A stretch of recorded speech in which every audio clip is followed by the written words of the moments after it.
Assalamualaikum warahmatullahi wabarakatuh. Perkenalkan, kami dari Kompos 9 akan mempresentasikan hasil diskusi kami mengenai investasi modal dan net present value.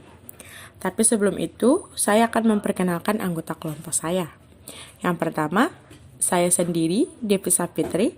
Yang kedua, Eka Oktavia Putri. Dan yang ketiga, Eka Putri Justina. Dan yang terakhir, Hairun Nisa. Selanjutnya, saya akan menjelaskan tentang investasi. Investasi merupakan suatu tindakan melepas dana saat sekarang dengan harapan untuk dapat menghasilkan arus dana masa datang dengan jumlah yang lebih besar dari dana yang dilepaskan pada saat investasi awal. Dengan kata lain, investasi dapat diartikan sebagai aktivitas menempatkan modal baik berupa uang atau aset berharga lainnya ke dalam suatu pihak dengan harapan kita sebagai investor kelak akan mendapatkan keuntungan setelah kurun waktu tertentu. Macam-macam investasi. Yang pertama, dilihat berdasarkan ruang lingkup usaha. Investasi dibagi menjadi dua, yaitu investasi pada aktiva nyata dan investasi pada aktiva keuangan. Investasi aktiva nyata diartikan sebagai segala tindakan menanam modal dalam bentuk fisik yang dapat dilihat bentuknya. Contohnya, seperti membangun rumah, membangun pabrik, ataupun dengan membeli emas, permata, berlian, dan lain sebagainya.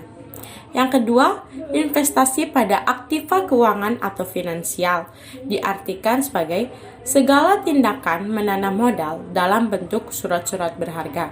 Contohnya seperti membeli saham, membeli obligasi, dan membeli surat-surat berharga lainnya. Kemudian, investasi berdasarkan segi kepastian memperoleh keuntungan. Investasi dibagi menjadi dua, investasi bebas risiko dan investasi berisiko. Investasi bebas risiko diartikan sebagai investasi yang akan memperoleh keuntungan secara pasti, seperti pembelian obligasi. Hal ini memberikan jasa bunga yang pasti kepada pemiliknya tanpa memperhatikan apakah perusahaan yang mengeluarkan obligasi itu mampu memperoleh keuntungan atau tidak. Dengan kata lain, ketika kita berinvestasi, tetapi kita tidak akan menanggung risiko yang terjadi. Kemudian, investasi berisiko. Investasi berisiko diartikan ketika kita berinvestasi, kita akan menanggung risiko yang mungkin saja terjadi. Contohnya seperti menanam saham, modal usaha, dan lain sebagainya. Macam-macam investasi selanjutnya. Pertama, investasi menurut penggunaannya ada 3. Yang ke-1 adalah konstruksi.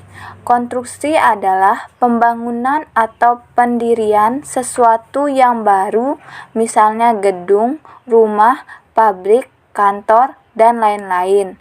Kedua, rehabilitasi. Rehabilitasi adalah perbaikan bangunan atau perbaikan hal-hal yang rusak lalu diperbaiki, entah itu gedung, rumah, pabrik, dan yang lain. Yang ketiga adalah perluasan. Tentu perluasan artinya adalah perluasan bangunan, seperti gedung, rumah, dan sebagainya. Selanjutnya adalah investasi menurut jenisnya. Yang pertama adalah investasi otonomi. Investasi otonomi adalah investasi modal yang tidak tergantung pada tingkat pendapatan. Tujuannya untuk mengganti modal yang ada atau menambah modal. Contohnya pengeluaran pemerintah untuk layanan publik. Yang kedua adalah investasi terimbas.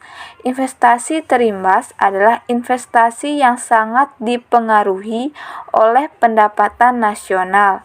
Contohnya investasi yang berhubungan dengan laba bisnis.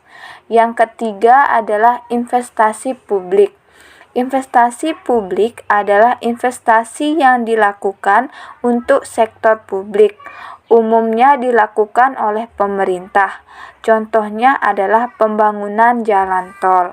Menurut Joseph Alois Schumpeter, investasi otonom dipengaruhi oleh perkembangan-perkembangan yang terjadi dalam jangka panjang seperti tingkat keuntungan investasi yang diramalkan akan diperoleh, tingkat bunga, ramalan mengenai keadaan ekonomi di masa depan, kemajuan teknologi, tingkat pendapatan nasional, perubahan-perubahannya, keuntungan yang diperoleh perusahaan.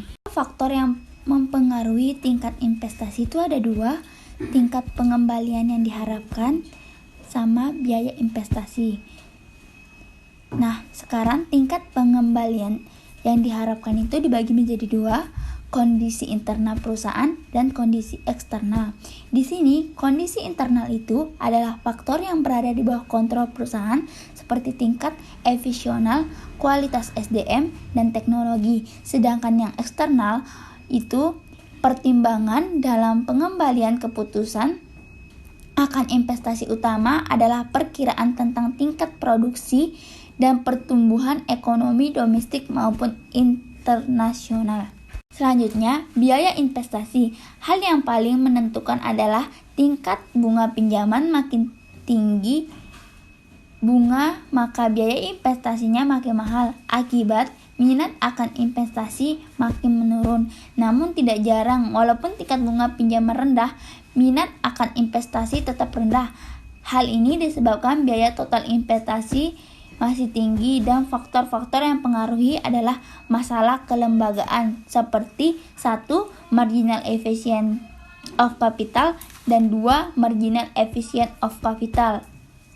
Di sana seperti tingkat bunga dan marginal of efficient. Dan yang marginal of efficient dipengaruhi oleh investasi dan tingkat bunga of MAC adalah tingkat pengembalian yang diharapkan di setiap tambahan barang modal. Selanjutnya, saya atas nama Haironisa akan menjelaskan mengenai kriteria investasi. Kriteria investasi yang pertama yakni payback period atau periode pulang pokok. Maksudnya adalah waktu yang dibutuhkan agar investasi yang direncanakan dapat dikembalikan, atau waktu yang dibutuhkan untuk mencapai titik impas. Jika waktu yang dibutuhkan makin pendek, proposal investasi dianggap makin baik. Walaupun demikian, kita harus tetap berhati-hati dalam menafsirkan kriteria payback period ini, sebab ada investasi yang baru menguntungkan dalam jangka panjang, lebih dari 5 tahun. Kemudian, kriteria investasi yang kedua yakni benefit cost ratio, yakni mengukur mana yang lebih besar, biaya yang dikeluarkan dibanding hasil output yang diperoleh. Biaya yang dikeluarkan dinotasikan dengan C dan output yang dihasilkan dinotasikan dengan B. Keputusan menerima atau menolak proposal investasi dapat dilakukan dengan melihat nilai B per C. Umumnya, proposal investasi baru diterima jika B per C lebih besar dari 1, sebab berarti output yang dihasilkan lebih besar daripada biaya yang dikeluarkan. Kemudian kriteria investasi yang ketiga yakni Net Present Value atau NPV, di mana NPV ini sering diterjemahkan sebagai nilai bersih sekarang.